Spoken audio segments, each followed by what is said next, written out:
Alhamdulillah, Alhamdulillahirrahman arsala bil huda wa dinil haqqi mustafahu ahmada wa lahum taqa min khalqihi wa majjada wa lam yu'azzim mithla taha ahada. Allahumma salli wa sallim wa barik wa karrim wa azzim ala sayyidina wa maulana Muhammadin wa ala alihi wa ashabihi wa barik wa sallim ajma'in. Alhamdulillah, bersyukur kita kepada Allah Subhanahu wa taala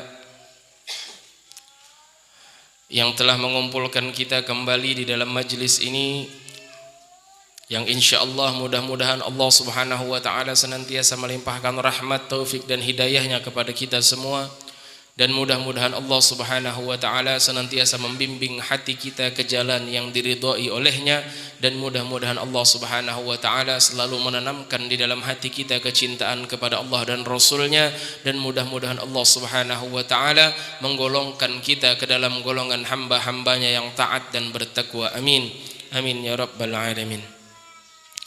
Alhamdulillah, nawayna ta'allum wa ta'lim wa dzakr wa tadhkir wa naf'a wal intifa' wal ifadah wal istifadah wal hatta la tamassuki bi kitabillah wa sunnati rasulillah ibtighai mardatillah wa sawabihi subhanahu wa ta'ala.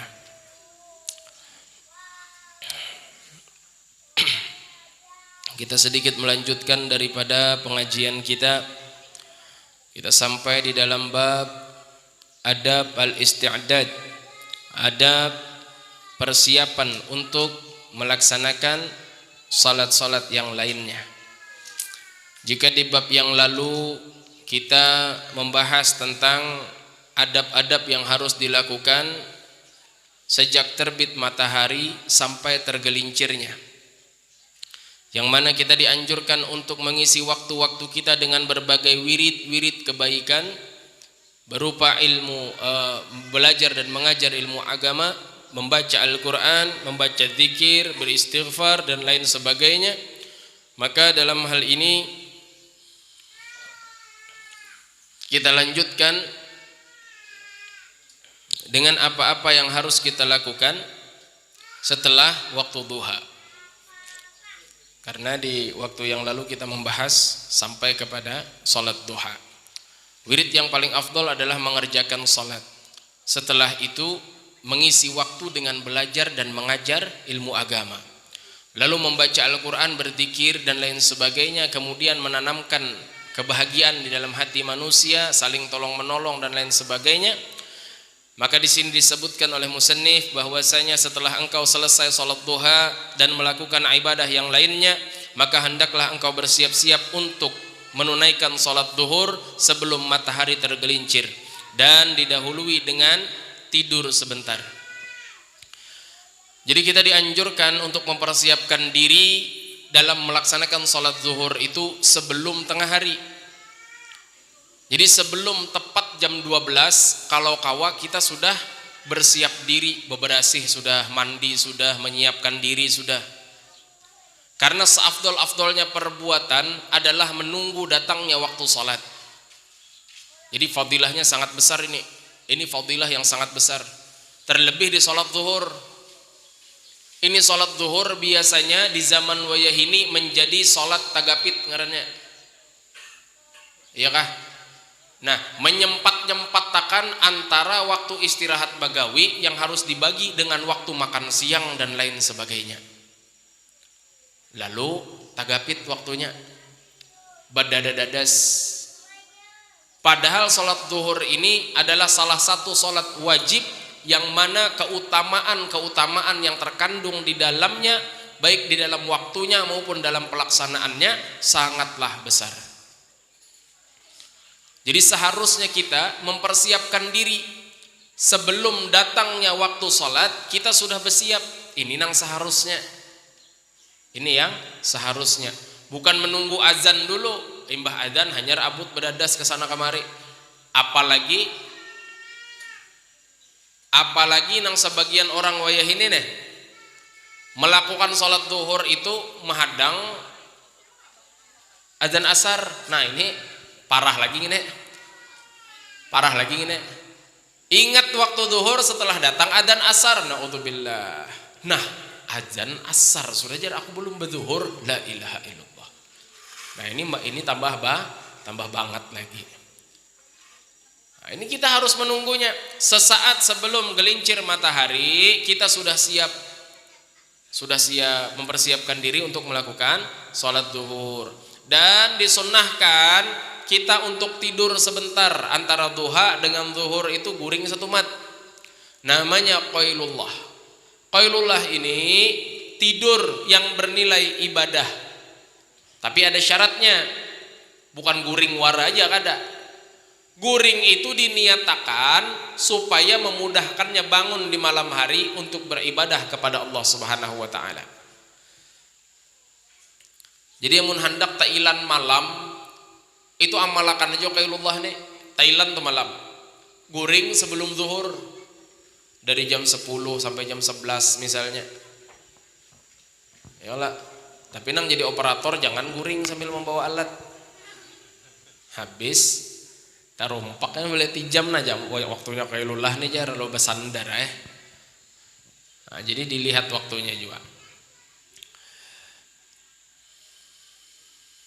Tidur menjelang waktu zuhur ini sunnah, kecuali pada hari Jumat.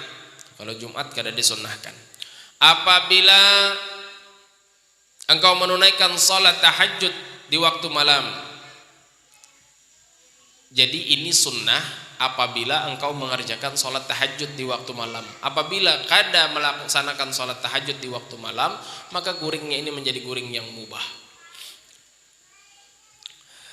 Salat tahajud ini dilakukan sesudah tidur dan tidak ada batas bagi jumlah rakaatnya. Karena Nabi Muhammad SAW berkata kepada Abi Dzar radhiyallahu taala anhu, "As-salatu khairun maudu'un istakthir au aqalla." Salat sunnah itu adalah sebaik-baiknya ibadah yang ditentukan, maka kerjakanlah yang banyak ataupun sedikit. Jadi diutamakan yang banyak dulu. Lebih banyak lebih bagus, lebih banyak lebih bagus. Jadi salat tahajud itu dilaksanakan tanpa ada batasan waktunya, sampai waktu subuh, sampai fajar boleh kita melaksanakan. Imbah isya guring 15 menit misalnya terbangun lalu sembahyang tahajud boleh sudah, ataupun bangunnya di 2/3 malam jam 1 jam 2 lalu melaksanakan sholat tahajud, atau bangunnya sudah jam, di sini subuh jam berapa guru? Jam 4 lewat jam 4-an. Nah, jadi bangun jam 3 setengah 4 bangun, belum masuk waktu subuh, belum terbit fajar, maka laksanakan sholat tahajud dulu. Laksanakan sholat tahajud dulu, baru kemudian laksanakan sholat sunnah fajar, lalu sholat subuh. Jumlahnya kada dibatasi. Adapun para salaf, para ulama-ulama terdahulu, mereka ada yang banyak jumlah rakaatnya. Ada pula yang sedikit bilangan rakaatnya, namun mereka memanjangkan daripada salatnya. Jadi kita terserah aja nih mau umpatin nang mana. Ada nang sembahyangnya sampai 1000 rakaat, 700 rakaat, 300 rakaat, 100 rakaat dan seterusnya. Ada juga yang salatnya cuma 2 rakaat atau 4 rakaat. Tapi di dalam salat mereka, di antara mereka ada yang mengkhatamkan Al-Quran 30 juz dalam salatnya. Nah, jadi yang seperti ini yang terdapat contoh-contoh yang dilakukan oleh para salaf, para ulama-ulama terdahulu kita. Jadi ada di antara mereka yang membanyakkan jumlah rakaat salatnya. Ada pula yang sedikit bilangan rakaatnya, tapi mereka memanjangkan salatnya.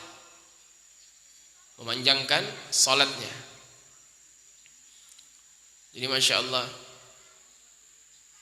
salat 2 rakaat tapi khatam Al-Quran itu kan luar biasa. 1 rakaat 15 juz.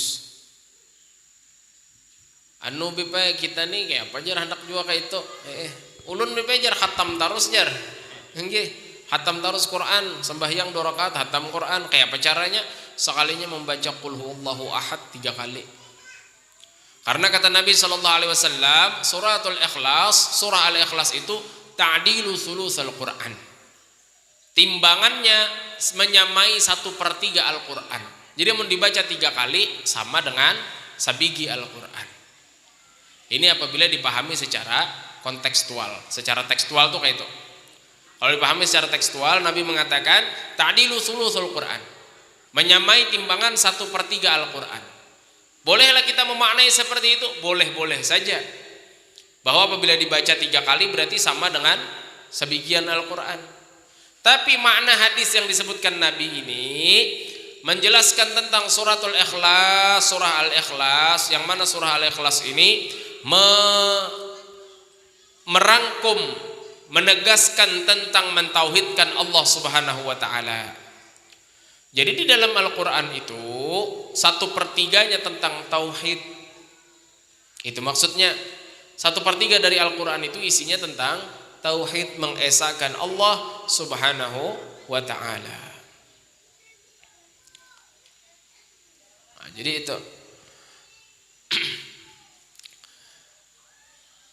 Jadi apabila kada diiringi dengan niat atau kada diiringi dengan perbuatan bangun di malam hari, maka guring di siang hari tadi menjadi tidur yang mubah.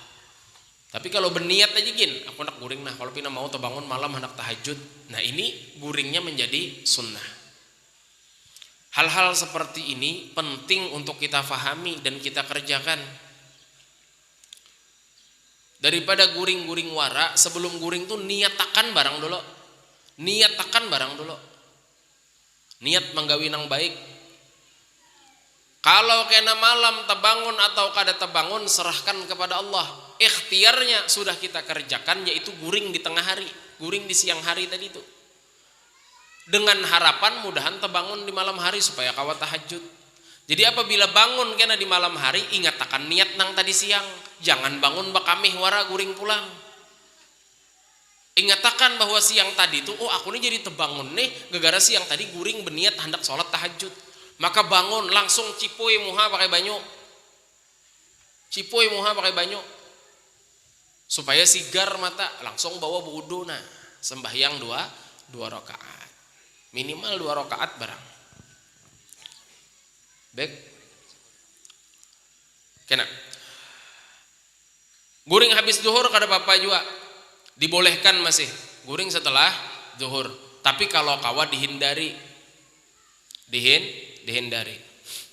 Apabila di malam hari engkau banyak mengerjakan kebaikan seperti berzikir dan mempelajari kitab-kitab, sehingga kalau tidak tidur siang maka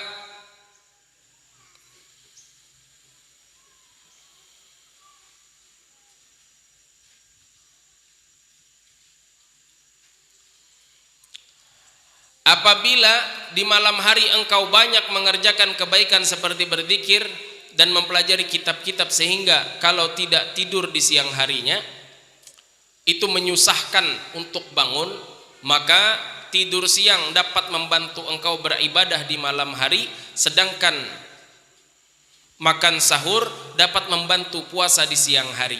Sebagaimana sabda Rasulullah sallallahu alaihi wasallam, ista'inu bil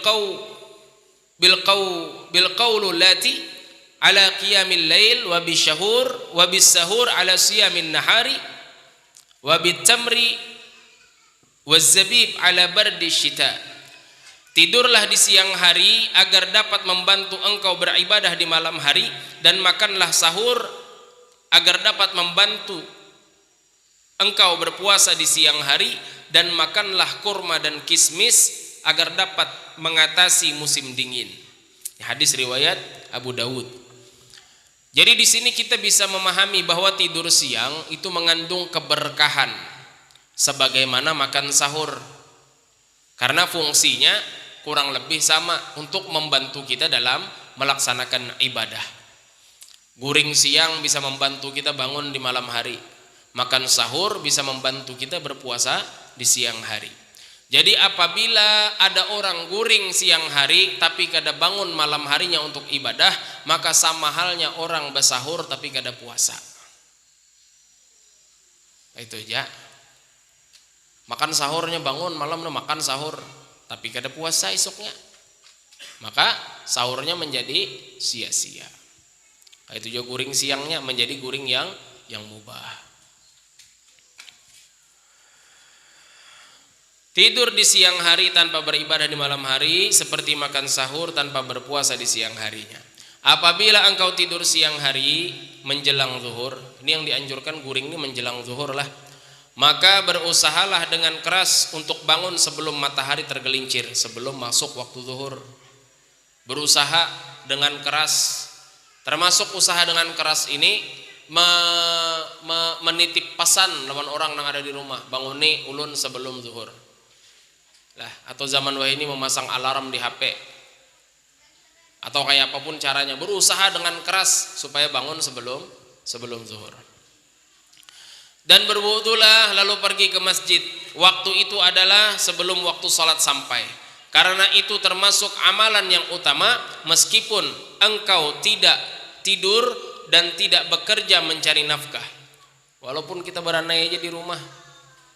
Jadi itu lebih utama. Waktu tersebut merupakan waktu terbaik karena pada waktu-waktu itu banyak orang lalai daripada mengingat Allah Subhanahu wa taala karena kesibukannya oleh urusan dunia. Demikianlah yang disebutkan di dalam Al-Ihya. Jadi kita dalam beribadah itu dari berbagai nas, dari berbagai sumber yang telah kita dapatkan, maka kita dalam beribadah itu harus pandai dalam apa? Memanfaatkan waktu. Keutamaan sholat tahajud luar biasa besar. Kenapa? Karena di waktu-waktu 2/3 malam itu banyak di antara manusia ini dalam keadaan lalai, dalam keadaan terlena dalam tidurnya, bergadang untuk hal yang sia-sia dan lain sebagainya. Maka sholat tahajud memiliki keutamaan yang besar. Demikian pula dijelaskan di dalam Ihya tadi itu bahwasanya waktu zuhur ini adalah waktu yang utama. Kenapa? Karena di saat itu yaitu tadi yang kita sebutkan, sholat zuhur itu di akhir zaman ini menjadi sholat yang waktunya takapit, diseling-selingakan, diselip-selipakan antara istirahat tengah hari dengan makan siang. Jadi waktunya tuh sempit benar. Maka apabila kita kawa diberikan Allah kelonggaran, gawian kadang kayak orang dikejar-kejar waktu dan lain sebagainya, manfaatkan itu. Manfaatkan itu sebaik-baiknya. Misalnya kita nang berdagang berjualan. Nah, ini berdagang berjualan ini waktu kita yang memanajemennya. Kadang-kadang atur-atur. Tinggalkan dagangan dulu. Ke masjid dulu. Bagi laki-laki lah, ke masjid dulu. Laksanakan sholat zuhur sebelum sampai waktu zuhur itu sudah masuk ke dalam masjid.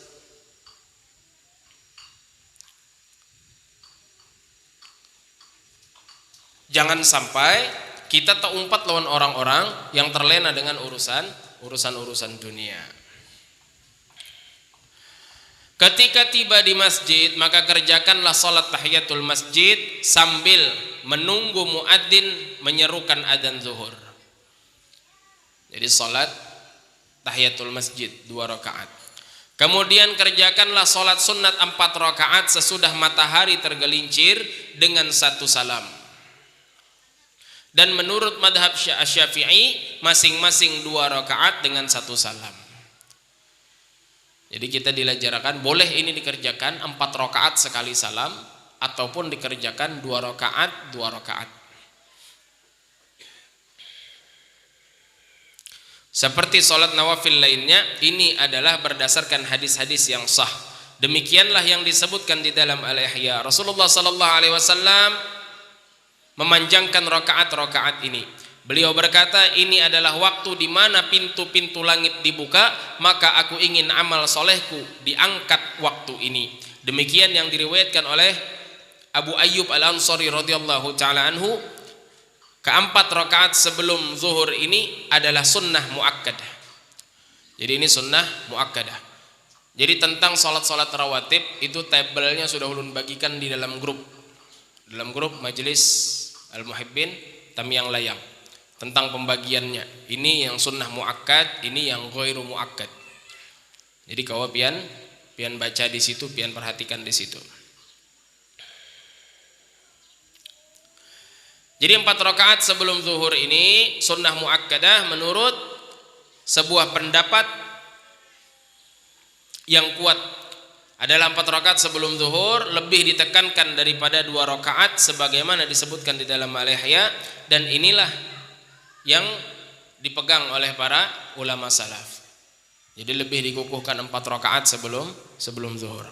Diriwayatkan di dalam hadis dari Abu Hurairah radhiyallahu taala anhu dari Nabi Muhammad sallallahu alaihi wasallam, "Anna man shallahunna fa ahsana ruku'ahunna wa sujudahunna shalla ma'ahu sab'una alfa malakin yastaghfiruna lahu ila al-lail." Artinya bahwasanya barang siapa yang mengerjakan salat 4 rakaat sesudah matahari tergelincir, yakni sebelum zuhur tadi, dan membaca dengan baik di dalam ruku' dan sujudnya, artinya menyempurnakan dalam bacaan dan gerakan salatnya, maka ikut salat bersamanya sejumlah 70.000 malaikat yang memohonkan ampunan baginya sampai malam. Jadi ini keutamaan, di antara keutamaannya 4 rakaat sebelum zuhur. Dalam sebuah hadis yang diriwayatkan oleh Al-Khatib Al-Baghdadi dari Anas radhiyallahu taala anhu, "Man shalla qabla adh-dhuhri arba'an ghufira lahu dzunubu yaumihi dzalika." Barang siapa salat sebelum zuhur 4 rakaat akan diampunilah dosa-dosanya pada hari tersebut. Diriwayatkan lagi dari At-Tabrani dari seorang laki-laki Ansar, "Man shalla arba'an qabla adh-dhuhri kana ka'adli raqabati min bani Ismail." Barang siapa yang mengerjakan salat sebelum zuhur 4 rakaat, maka ia seperti membebaskan seorang budak daripada keturunan Ismail alaihissalam. Yakni pahalanya seperti memerdekakan budak daripada keturunan Nabi Ismail bin Ibrahim alaihissalam. Jadi pahalanya ganal benar. Pahalanya ganal benar. Nabi Muhammad sallallahu alaihi wasallam itu keturunan daripada Nabi Allah Ismail. Jadi salat 4 rakaat sebelum zuhur itu seperti memerdekakan budak daripada kerabat Nabi Muhammad sallallahu alaihi wasallam. Wah, ini pahalanya luar biasa ini. Jangan ditinggalkan. Jangan ditinggalkan. Kemudian kerjakanlah salat zuhur berjamaah, diteruskan dengan salat sunnah 2 rakaat sesudah zuhur. Keduanya termasuk salat rawatib yang muakkad, yang sangat dianjurkan, qabliyah dan ba'diyahnya.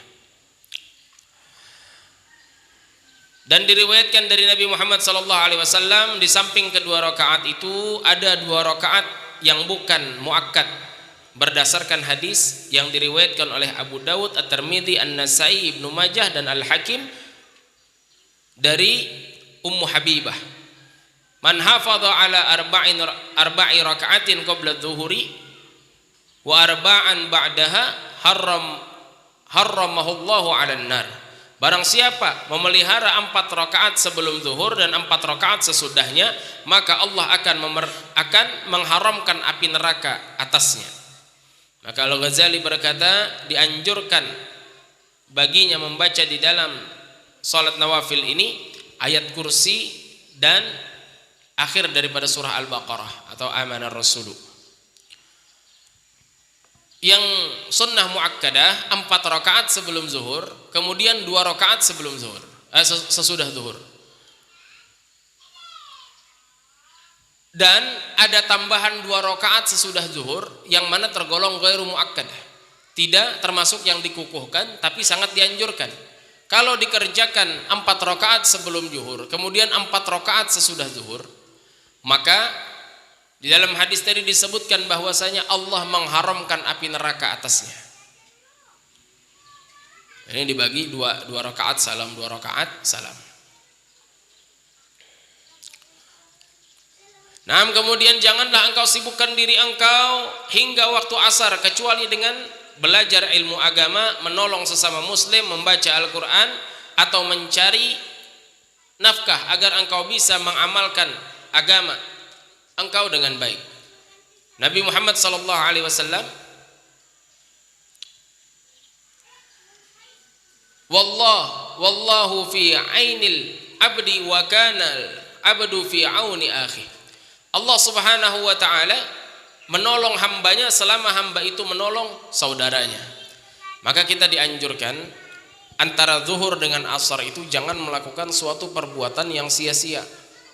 Jadi amun kawa kita isi waktu itu dengan belajar dan mengajar ilmu agama atau menolong sesama muslim, membaca Al-Quran atau mencari nafkah.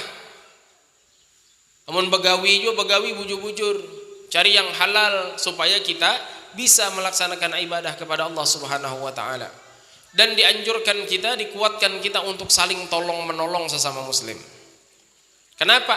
Karena Allah menolong seorang hamba selama hamba tersebut menolong saudaranya. Nah, jadi hal-hal semacam ini yang harus kita persiapkan. Tunggulah sholat asar dengan beretikaf, karena termasuk amalan utama telah dikatakan menunggu sholat sesudah sholat itu adalah sunnah para salaf. Jadi apa yang digawi oleh para salafun salihun, mereka tuh selalu duduk menunggu waktu sholat. Baru selesai sholat mereka sudah menunggu, merindukan waktu sholat yang selanjutnya. Kerjakanlah sholat sunat 4 rakaat sebelum asar. Sholat itu adalah sholat muakkadah, karena mengharapkan doa Rasulullah SAW.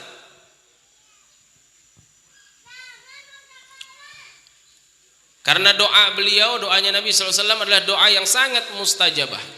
Ini semata-mata bukan karena Nabi Muhammad selalu mengerjakannya, namun Nabi Muhammad SAW jarang melakukan salat sunnah sebelum asar, seperti menekuni salat 2 rakaat sebelum zuhur. Demikianlah yang disebutkan di dalam Al-Ihya. Oleh karena itu 4 rakaat sebelum asar ini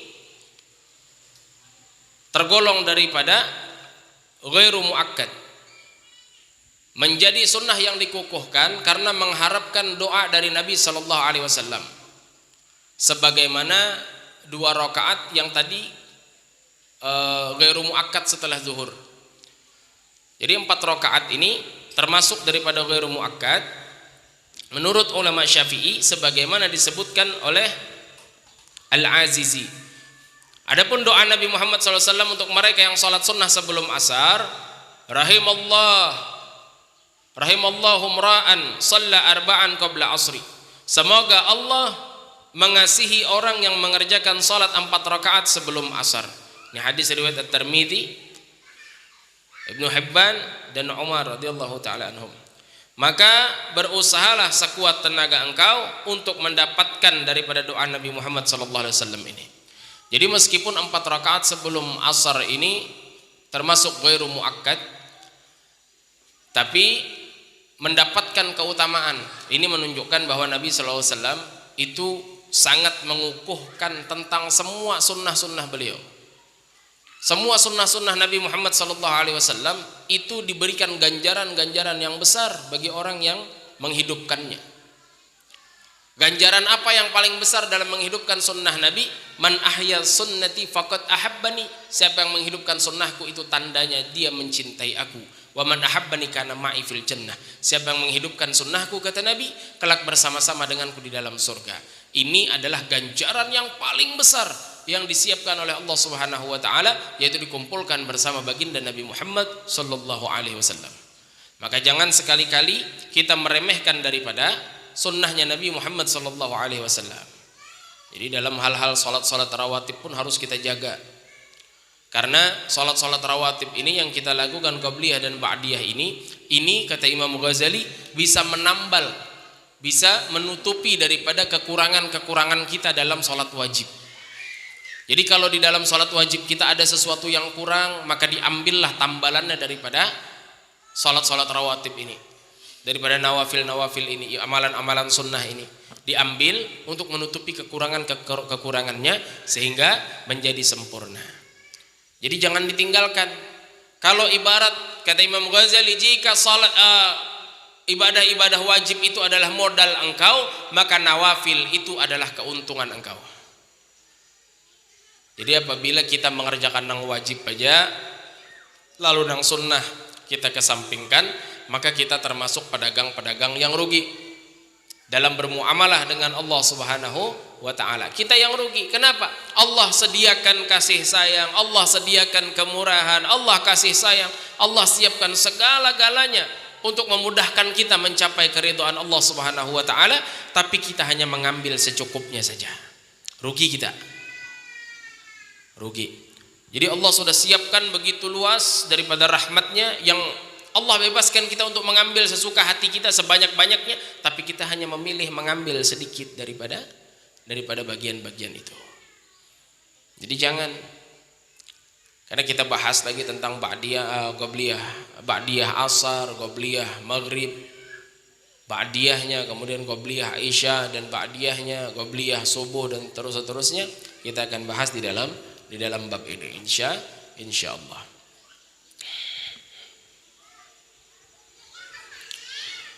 Jadi dalam mengerjakan perintah Allah Subhanahu wa ta'ala, ketika kita mengerjakan ibadah-ibadah sunnah, jangan sampai di dalam hati kita, ada usaha ada apa juga, sunnah aja hukumnya. Jangan, hati-hati. Meringan-ringankan sunnah, mengecil-ngecilkan sunnah, meremeh-remehkan sunnah Nabi Muhammad SAW, ini dapat mendatangkan bencana besar di dalam kehidupan kita, dunia dan akhirat. Di antara mudarat yang paling besar yang didapatkan oleh orang yang meremeh-remehkan, mengecil-ngecilkan sunnah Nabi Muhammad SAW adalah matinya hati. Hatinya mati. Tidak ada lagi keinginan untuk mengejar keutamaan-keutamaan yang disiapkan oleh Allah Subhanahu wa ta'ala. Hatinya mati. Jadi pada akhirnya ketika dia meremeh-remehkan sunnah, terus dia lakukan untuk meremehkan sunnah, lama-kelamaan dia akan berani meremehkan yang wajib. Ini suatu keniscayaan. Karena ketika kita mengingkari apa yang dibawa oleh Nabi Muhammad SAW, sama dengan kita mengingkari apa yang telah diperintahkan oleh Allah Subhanahu wa ta'ala. Tidak ada di antara sunnah Nabi itu yang tidak membawa kebaikan. Semuanya membawa kebaikan. Jadi dulu ada orang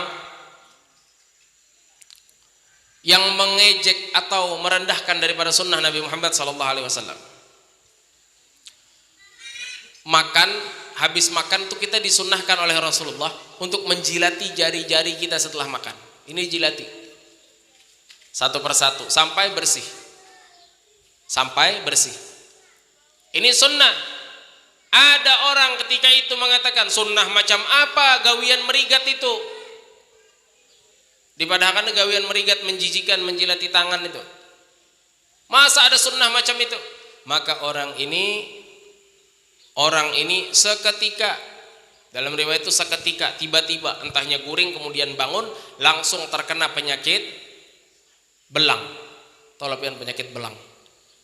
Apa penyakit belang itu bro lah? Kusta kah? Calak kah? Lepra, bukan baros itu ya. Baros yang ini sama kah? Gitu ya. Jadi kena penyakit kusta, kena penyakit belang. Lalu dia menyadari kesalahannya, lalu dia bertobat kepada Allah Subhanahu wa ta'ala, sehingga penyakitnya pun menjadi sembuh. Alhamdulillah, ini masih diberikan Allah kesempatan.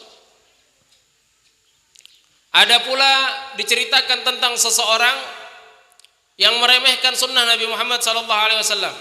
Ini dalam riwayatnya orang ini memang bukan daripada golongan orang-orang yang beriman. Jadi ketika Nabi SAW ingatakan nih sunnah nih, setelah bangun guring, sebelum melakukan apapun, basuh tangan. Kenapa? Karena kata Nabi, engkau tidak tahu ketika engkau tidur kemana arah tanganmu itu. Kada tahu tangan ini kemana kita kada tahu. Ya kalau apakah nang digaru, apakah nang dihahar, mana tahu. Bangun guring langsung muha aja dijapai nah. Kadang-kadang bangun guring melihat untuk dihiga langsung aja cap mengambil, menyuap. Nah, ini jangan dilakukan. Sunnah Nabi mencuci tangan setelah bangun daripada tidur. Lalu ada orang ini mengatakan, oh kada ayaku jenya. Aku apabilanya na guring na tangan ku andak di atas dada sampai bangun tanganku tetap di situ. Kada kemana-mana. Ujar orang ini.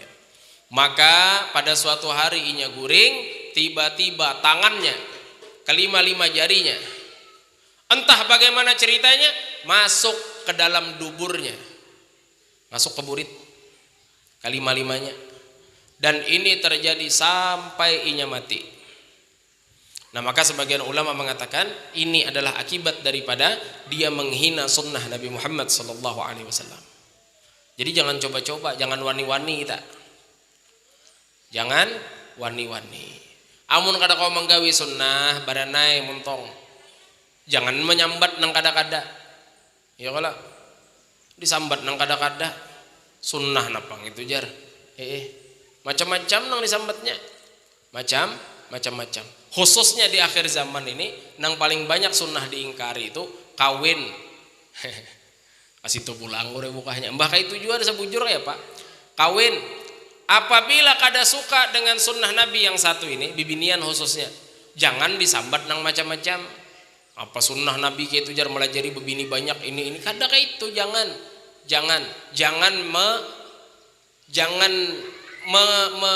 meremehkan sunnah. Amun kada sanggup mengerjakannya, maka jangan mengecil-ngecilkannya, jangan meremeh-remehkannya. Nah, ini perlu dipahami. Karena banyak nang betakun tuh melalui DM, Instagram di Wadahulun banyak yang betakun. Bib, kenapa Islam itu dalam Al-Quran itu dilajari, diperintahkan supaya laki-laki itu kawin lebih dari satu. Fankihu ma taba lakum minan nisa mathna wa thulatha wa ruba'. Nikahilah wanita-wanita yang kau sukai 2, 3 atau 4. Nah, ini lalu dianggap oleh bibinian bahwa ini hal kada adil. Lalakian disuruh kawin 2, 3 atau 4.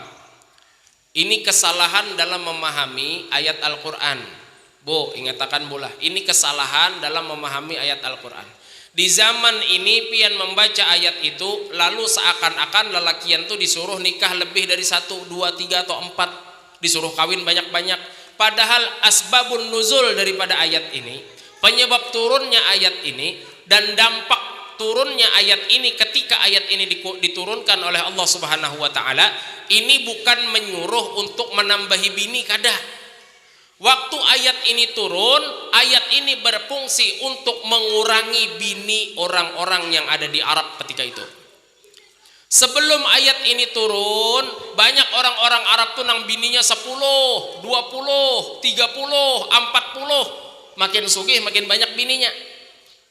Maka setelah ayat ini turun, maka diwajibkan atas mereka untuk mengurangi bininya. Apabila berisi bini 10, maka diskon 60%. Ditalak anamikong, mengurangi kalau. Tapi karena yang membaca ini perempuan-perempuan akhir zaman, lalu dikiranya disuruh membanyaki. Padahal kadang itu konteksnya. Jadi jangan salah paham terhadap konteks beragama, apalagi tentang Al-Quran dan Sunnah Nabi Muhammad SAW. Jadi amun kada kawa mengerjakan sunnah, jangan meremehkannya, jangan mengecilkannya, menganggapnya sepele, apalagi menghinanya. Naudzubillah wa a'yadzubillah min dzalik.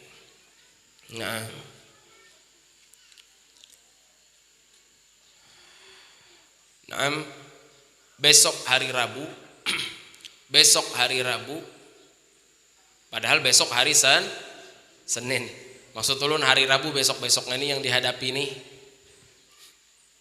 itu adalah Arba Mustamir.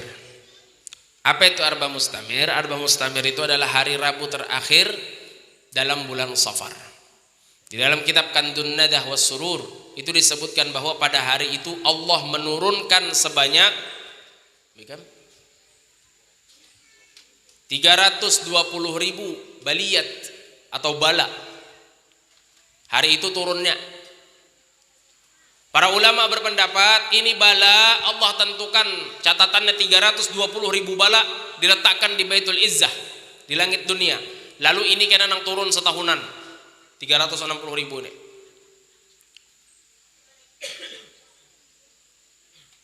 Pian jangan mengecilkan bala 360.000. Sabuting aja bala menyeturun takana kita tahu toh. Naudzubillah wa a'udzubillah min dzalik. Mudahan kita terhindar seperti. Maka dianjurkanlah kita untuk keluar rumah. Keluar rumah. Kalau ulun biasanya di Batu Licin, itu ulun mengadakan acara pagi-pagi udah baca maulid, kemudian baca yasin. Ketika sampai di ayat salamun qaulan mir rabbir rahim, itu diulang sebanyak 313 kali ayat itu. Lalu lanjutkan sampai selesai surah yasin, lalu baca doa tolak bala bersama-sama. Dan ingat, dianjurkan kita keluar rumah pada hari itu. Berjalanan kemanakah? Kenapa dianjurkan berjalanan kemana aja? Karena orang-orang jahiliyah di zaman dulu meyakini bahwa hari Rabu, apalagi Rabu terakhir di bulan Safar, itu adalah hari sial. Hari sial. Maka mereka kadang-kadang wani keluar rumah. Sintup dalam rumah bertahan karena wani melakukan aktivitas karena dianggapnya itu hari sial. Nah, maka untuk menyelisihi ini Rasulullah menyuruh kita keluar. Jangan begana di dalam rumah. Supaya menyelisihi gawian orang jahiliyah. Ya, kemanaan kayak kita cari sungai, mandian di sungai. Ke pantai, mandian di pantai jauh mana sinilah. Ini jauh mana kadang Batakan sana kada sampai ke pantai. Biasanya kayak itu. Dan ulun kalau Arba Mustamir ini ulun menulis wafak di piring atau di kertas, lalu ulun rendam di banyu. Ulun buat di dalam banyu, lalu banyunya ini diambil, diminum boleh, dimandikan boleh. Itu biasanya. Jadi ulun sambil dudukan kayak ini bermajelis, baca yasin apa segala macam, di luar sudah ulun siapkan banyu. Jadi jamaah yang datang membawa botol masing-masing. Jadi pian hendak minta ulahkan wafaknya, silahkan ada guru upik, ada Ustadz Yasir. Pepadah aja pian lo kada tahu wafak nang jar Habib tuh ulahkan Bang Guru. Kan ulahkan sidin diandakiakan sidin di dalam banyu di drum. Jadi tinggal pian aja lagi yang bawa botol 10.000 sebotol itu udah lah. Ayo ada apa-apa. Anak 1 juta kapian sabotol memberi sidin enggak ada apa-apa. Kadang-kadang nang menangati. Apa gunanya wafak itu? Bah, sarik ban pun Wahabi mendengar gini nih. Oh, bana bubuhan ahli syirik ini jar. Padahal ahli syirik kita. Padahal itu adalah daripada ikhtiar kita. Memintanya tetap kepada Allah. Memintanya tidak kepada selain Allah. Segala sesuatu kita minta hanya kepada Allah Subhanahu wa taala. Hanya kita menggunakan wasilah, perantara. Lah, jadi perantara ini boleh-boleh saja. Nah, kayak kita garing kemudian meminta kesembuhan kepada Allah lalu berikhtiar dengan meminum obat. Semudah itu, sesederhana itu. Nah, tapi jangan garing nang diminum obat nyamuk, tambah garing kena. Atau obat rumput diminum jangan juga. Ini bisa habis pian peparutan berasih. Nah, jadi ikhtiar itu, wasilah itu sesederhana itu. Nang kayak kita hendak berjalan menaiki sepeda motor itu wasilah ngarannya. Wasilah ngarannya. Jadi apapun bentuknya selama tidak memalingkan kita dari Allah dan kita tidak akan pernah berpaling daripada Allah Subhanahu wa taala baik dengan apapun yang ada di atas dunia ini. Itu etikat kita. Nah, jadi hari Rabu itu Rabu terakhir daripada bulan Safar. Jangan pian umpat kayak orang jahiliyah sintu beganaan di rumah kada singgarakan bemasak kada, apa kada. Nah, jadi begawi kada. Jadi jangan. Keluar rumah, lakukan aktivitas seperti biasanya. Nah, dianjurkan kita tadi membaca Yasin, lalu sampai ayat salamun qaulan mir rabbir rahim diulangi sebanyak 313 kali. Nah, itulah. Nah, insyaallah.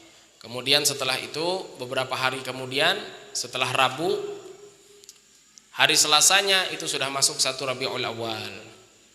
1 Rabiul Awal.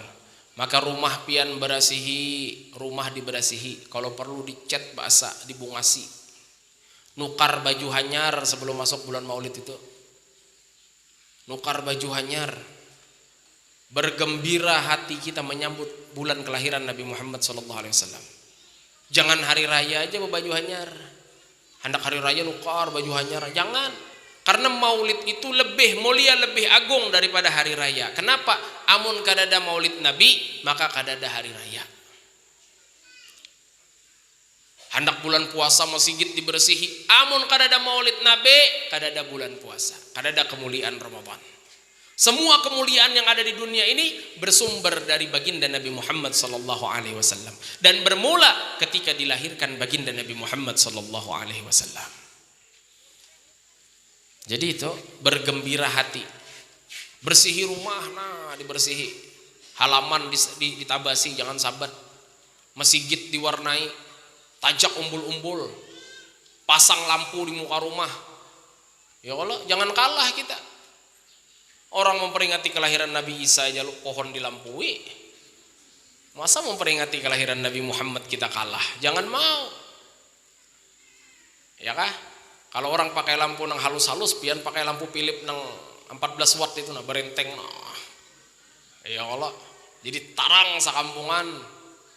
Bilnya masuk di kampung pian tuh nang kayak orang siang di situ padahal malam. Mau kiri kanan nah lampu juntai-juntayan. Inggih, takurihing PLN melihat.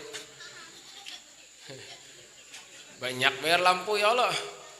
Masya Allah. Pokoknya kayak itulah. Apapun yang pian lakukan untuk menggembirakan hati atas lahirnya Nabi Muhammad SAW, maka diganjar dengan pahala yang besar, diganjar dengan pahala yang agung.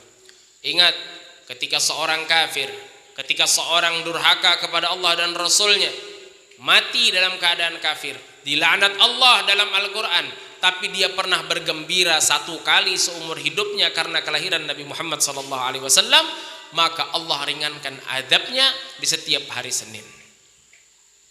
Annal adaba mukhaffafun fi kulli itsnaini biman wafana. Allah ringankan adabnya setiap hari Senin dan malam Senin karena Allah menepati janjinya bahwa siapa yang bergembira memperingati lahirnya Nabi Muhammad, maka Allah haramkan api neraka baginya.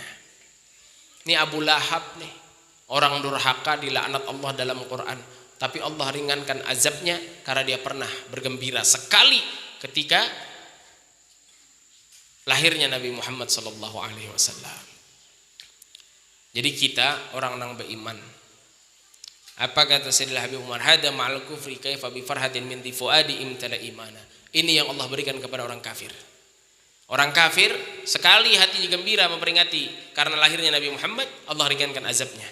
Ini yang Allah berikan kepada orang kafir. Bagaimana jika yang bergembira atas kelahiran Nabi Muhammad ini adalah orang yang beriman, orang yang beruntung, maka hanya Allah yang tahu apa yang pantas untuk diberikan kepada orang ini. Keberuntungan yang besar, luar biasa. Jadi jangan sampai kita masuk bulan Maulid nang kayak hari-hari biasa aja, jangan. Baju hanyar. Kenapa baju hanyar sekeluargaan nih? Bulan Maulid nang hari ini masuk sudah tak? Masya Allah. Kayak itu. Apabila ada assalamualaikum, waalaikumsalam, kita dilanggar jar hendak pemaulitan, jadi diminta kepada masyarakat untuk membawa nasi bungkus 10 bungkus satu rumah. Pian apabila dapat kabar gembira seperti ini, langsung pian ke pasar nukar ayam 2 ikung atau nukar daging 1 kilo, langsung pian hiris-hiris, pian tatak-tatak, pian masaki kena gasan membawa nasi bungkus tadi itu. Nah, bawakan daging, bawakan ayam. Ini kada wayah datang panggilan kegembiraan ini, lalu aja menukar hintalu setengah rak. Dimasaki gasan apa aja menukar hintalu? Gasan nasi bungkus Maulid Nabi, ya Allah ya Rabbi. Kada papa juga, pang kada papa. Cuma pang pian kada supan lah kenana. Datang jo empat mantri syafaat. Ya Rasulullah ulun minta syafaat. Kamu orang mana? Ulun orang Tamyang Layang. Bemaulitan lah. Enggih ya Rasulullah. Disuruh panitia bawa nasi bungkus kah? Enggih ya Rasulullah. Apa lauknya? Hintalu sepanggal ya Rasulullah. Ya Pak, amun nang dasar bujur kadada ayuha kada apa-apa. Amun sidin hari-hari makan iwak, makan nasi belauk uyah, ya kalau gasan maulid Nabi menukarakan hintalo. Nah ini kemuliaan ngarannya. Ada ini kada pian hari-hari memakan sesuai kehendak liur pian. Begitu urusan maulid Nabi pian sepeleakan. Ini nang cilaka. Ini nang supan kena di hadapan Rasulullah. Hari-hari makan kena di depot ini, kena makan di warung itu, kena hari ini kepingin makan anu, hari itu kepingin makan itu, kau aja tak tukar.